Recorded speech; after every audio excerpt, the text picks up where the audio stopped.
It is so important that you vote. So if you have not voted yet, please do not waste this opportunity to let your voice be heard. One person, one vote. And guess what? Even if you're mad as hell, disappointed as hell, however you're feeling, whatever your vibe is, still go and cast that ballot. Do that. Yeah, we need you. We need to hear your voice. So currently, the vote on Tuesday, which is today, comes as Americans grapple with sky-high inflation and living costs. And the economy has emerged as the top concern among supporters of both the Democratic and Republican parties. That is true. And let us remind you what those top issues are. We're going to put up this graph so you can see it and maybe hear a little bit of what I have to say about it too, just in case you're just listening and you're not necessarily looking. But the number one issue is the economy. Second is the coronavirus. Yes, the pandemic is not over. We might be done with the pandemic. Pandemic is not done with us. Healthcare, national security, climate change, immigration, racial gender equality, the Supreme Court, education, and foreign policy. The number one issue though is the economy. That is bread, that is gas, that is how do I pay for my rent, my mortgage, my car note. How do I just live every single day? Because my dollar is not going as far as it did 2 years ago, 4 years ago. It's just not stretching. What am I to do? What should my family do? What should my community members do? The economy, whether you're Republican or Democrat. But luckily at TYT, we got you covered. So TYT's own Jonathan Larson broke down exactly what could play out tonight.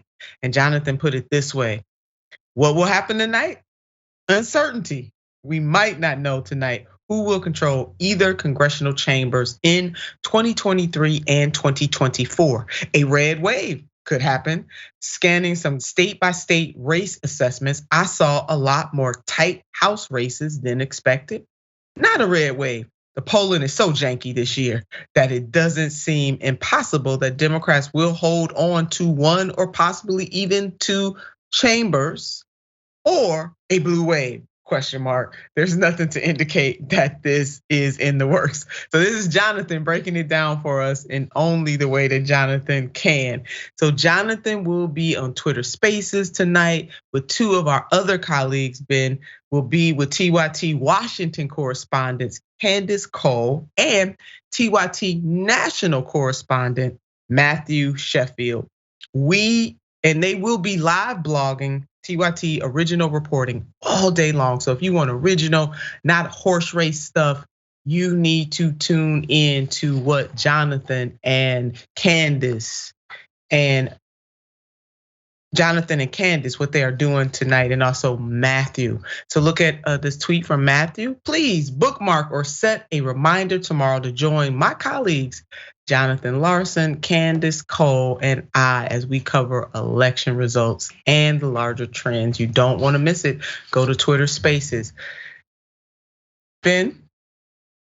Yeah. I mean, the economy being number one is really telling because I mean, there's a big divide actually in the United States about what that word even means. And it actually frustrates me that when they poll, they just ask the economy in general. Because for most people, for like regular working class people, the economy means, can I afford to pay rent? Can I afford my medical bills? Can I afford, paying for my kids' school lunches? Because that's something that we have to pay for in the United States for some reason, right? That's what like real regular working class people are concerned about. But a lot of people who are in like the political spaces, who are like electeds, when they hear the economy, they're thinking, how is the stock market doing? Are corporate profits doing well? What's happening with all these things? And so they will take these polling numbers, they'll say they'll fix the economy, and they'll do this tinkering, like what the Federal Reserve is doing right now, where they're quite literally trying to increase unemployment and decrease wages. Where what we want is the exact opposite. We want lower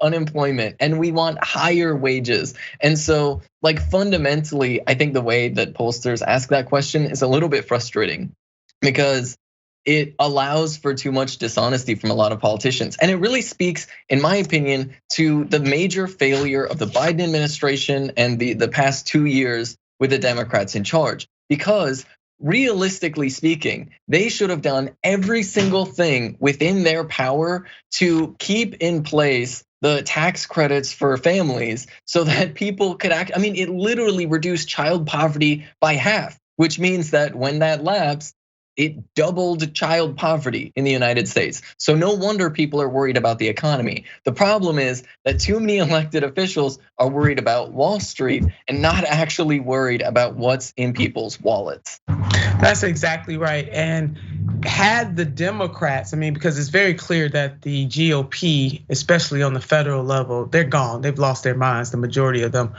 But to your point, Ben, had the Democratic Party focused more on what is impacting the 98%, what is necessary to change their material conditions, I believe that the divisiveness and the cultural wars that the Republicans are propagating would not penetrate as much, but the Democrats failed to address the needs of the 98%. And so here we are with the races tightening.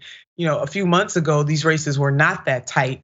People were more assured than not that the Democrats were going to hold on to both chambers, but now it's going to be a nail biter, and Jonathan just really laid that out.